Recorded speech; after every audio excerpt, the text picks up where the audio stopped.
Hello, this is the Waygookin from WaygookinWay.com, and this is episode 3 of my podcast. As always, you can find my blogs on my website, WaygookinWay.com. That is WaygookinWay.com. So, in the last episode of my podcast, I talked a little bit about why you would want to visit Korea before deciding to move there. And the reason for that is so many people hear specifically about teaching English, how you can have your flight paid for, your rent paid for, you can just bank this money and pay off debt and things of that nature. But many people do not visit Korea beforehand, and because they haven't visited Korea beforehand, they don't know what life is like there. And so once they get there, they decide they don't like life in Korea. They'd rather be somewhere else, and it just ends up becoming a big mess for a number of people. Some people end up skipping out on work contracts. Others are just completely miserable the entire time that they are in Korea. So by visiting, hopefully you will avoid a lot of those headaches and a lot of those problems. So this episode deals with more of preparing to move. So if you've gone to my blog and if you've read the things I've written there, you know that one of the things that I haven't always had as a goal, but one of my goals definitely has been moving to South Korea.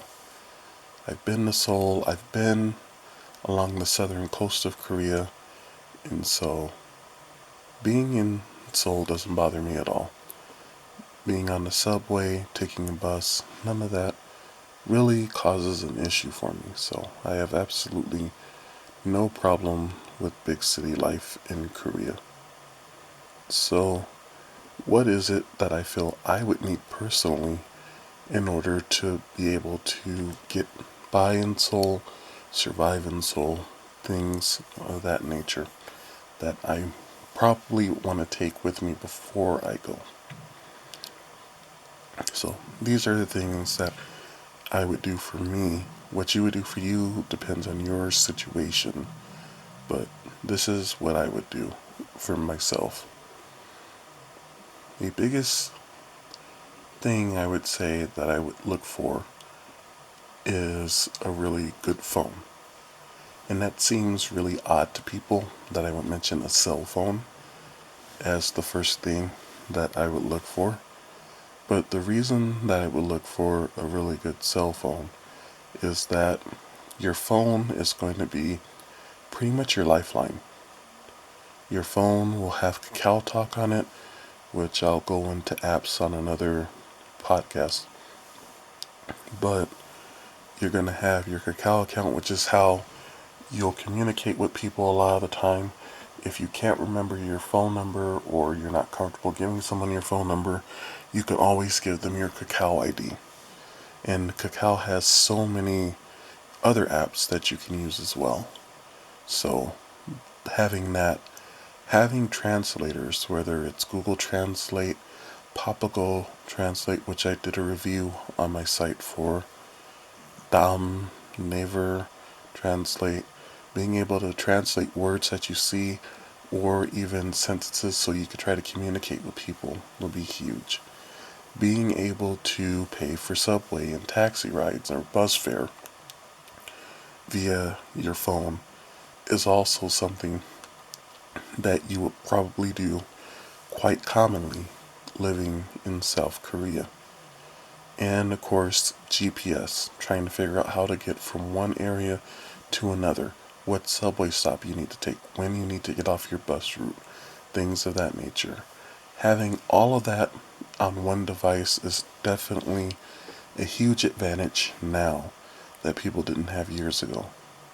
When I first started studying Korean culture, there were really no electronic dictionaries.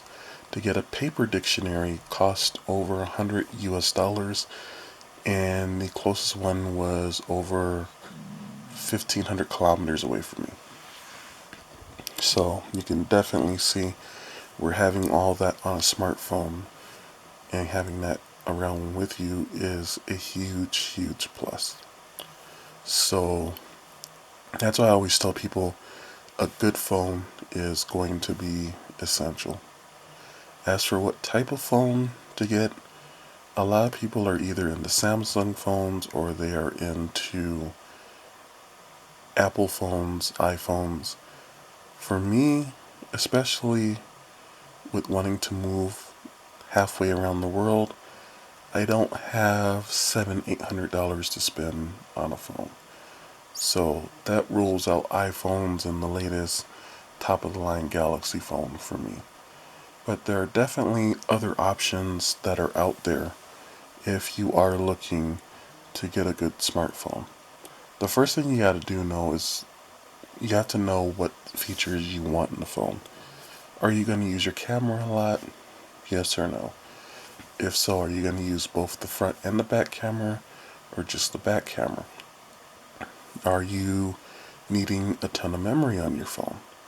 Do you need a phone where you can put in a memory card so that you can fill up a memory card and put in a new one for things like pictures and videos? Things like these are important because that determines what kind of phone that you're going to get.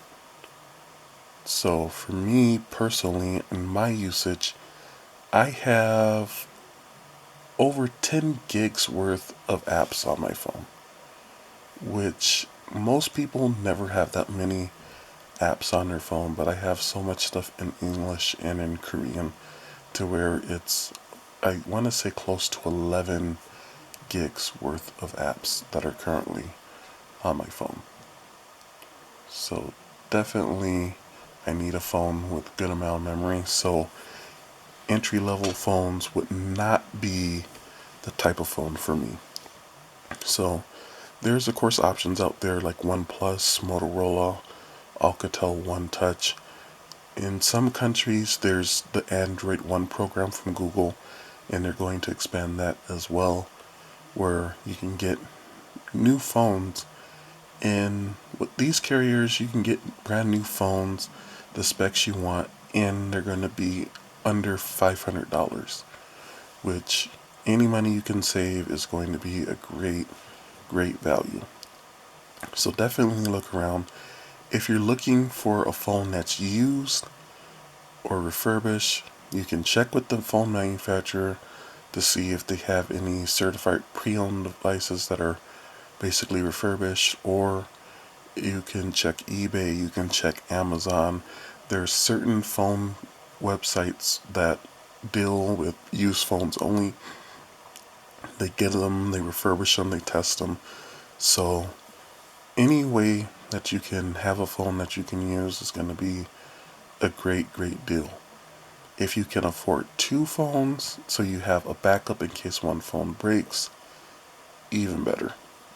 So for me, I have a Nexus 5X and a OnePlus 2 phone.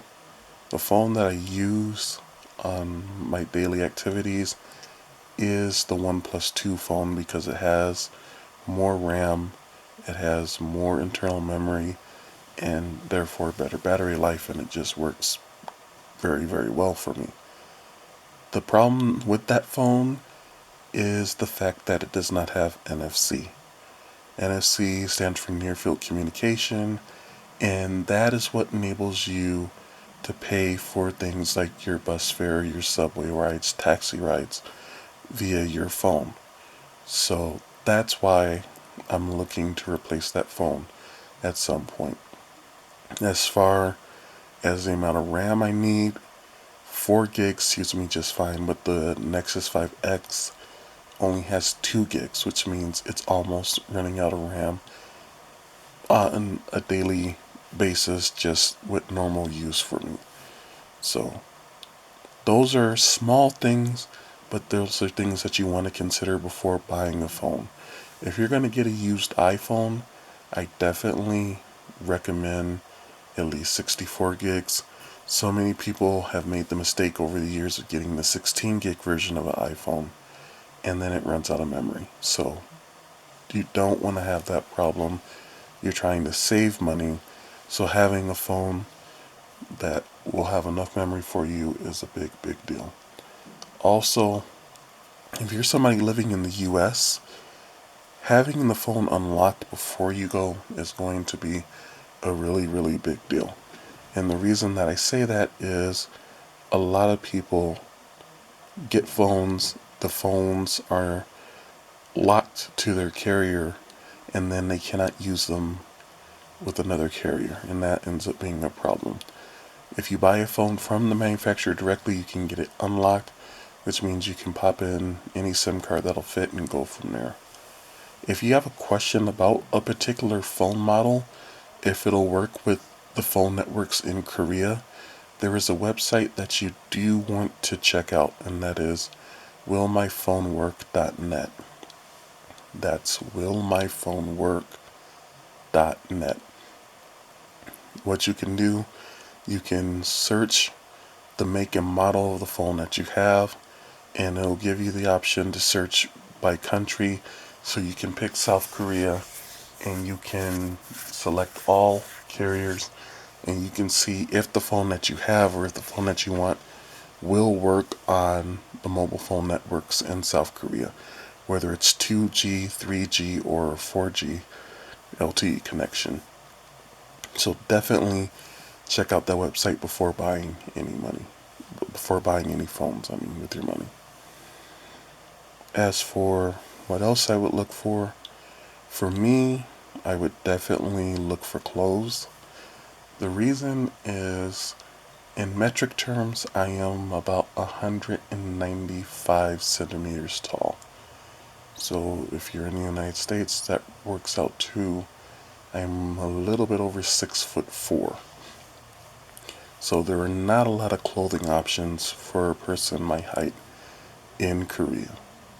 So that would mean I would be looking at getting plenty of jeans, plenty of regular pants, some shorts, socks, shoes, things of that nature before going to Korea. There are places where you can buy a suit and have it tailor-made, and according to some people that I've talked to, you can get a suit pretty much tailor-made for a really reasonable price in Korea. So if you're somebody who wants to wear a suit all the time, then that is definitely a great option. For me, I do wear suits a lot, so I have no problem with that. It would just be a problem of when I'm doing leisure activities, having clothes that I can wear. So definitely shoes, socks, shirts, things of that nature. If you're in that position, and that's another reason why you would want to visit Korea first, to see if the clothing stores there would carry your size, because the sizes are different in Korea than they are in North America or Europe. If you would need to get clothes and you need to get them on a budget, then definitely figure out your size and look online. See what you can get as far as a deal online. Unfortunately, a number of places do not mail directly to Korea, so you may have to order it, have it sent to a friend's house in a different country, and then send them the money to be able to ship it to you. But definitely go to Korea, figure out if they have your size when it comes to clothes and things of that nature. As far as other things that I would consider, I have enough adapters, but if you're somebody who does not have adapters for Korea, you do definitely want to consider that. Most electronic items now, the voltage will work just fine in Korea. It's a matter of the plugs that they use there use a different prong than the ones that we have here in the United States. So you can go online and get the adapters real cheap. You almost cannot have too many adapters though, so I may look at getting a few more of those adapters. For those of you that don't know, those adapters snap on, so you plug your electronic device, whether it's your charger, for your phone or your laptop into that adapter, and then you plug it into the wall, and then your electronic things work perfectly fine.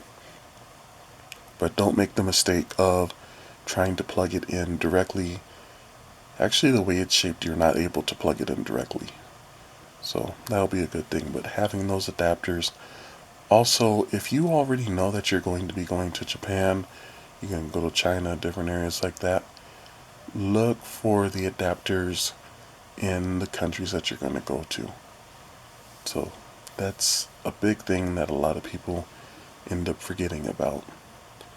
As far as other things, there's of course a lot of electronic things you can get in Korea. So if you need an extra charger, that's not a problem at all. If you need computer, tablets, a lot of them are made in Korea, so that's not going to be a problem. And you're going to find options for different electronic devices that you don't have outside of Korea, but you will have them in Korea. So for electronics and things like that, don't be overly worried, I would say. So for me, my iPad still works fine. Not the amount of memory that I would want on there, but it gets the job done. My laptop I'm going to have to replace regardless, so that'll be something I look at. But biggest thing, clothes, phones. If you're big into brand names, as far as clothes, buyer beware in Korea. There are outlets in Korea, so I have seen and been in Nike outlets. I have seen other outlets like that as well, so you can get authentic merchandise, but there are certain areas where there are bootleg merchandise. So it won't be the official quality and logo and things of that nature. So if that's a big deal to you, be careful where you shop. If you do find your size in Korea, then there are a number of places where you can sometimes get clothes for relatively cheap prices. So if you can take advantage of that, by all means take advantage of that. Also, when going to Korea, when you're visiting, make sure you go to a grocery store. There are Costco's opening up in Korea. They've been there for a while. They just opened up one or two more. So if you have a Costco membership, then you can continue to keep your Costco membership and actually shop at Costco in Korea. And then you can check what name brand stuff, as far as if there's a certain shampoo, certain lotion, things of that nature that you need, then you can go ahead and get that there. One thing that people do say that are coming from North America specifically is that deodorant in Korea can be very expensive. So many people don't think about that, but if you are a person who knows you definitely need deodorant, you may want to stock up on deodorant before going to Korea. Again, you can find it, but it tends to be more expensive in Korea than you may think. So things like that are just some things to think about. Those are a few of the items that I will be looking to get before moving to Korea, and just having them packed and take those items with me, since I can get them cheaper and easier here and have them sent over. So, as always, if you have any questions, you can contact me at contact@WaygookinWay.com. That is contact at WaygookinWay.com.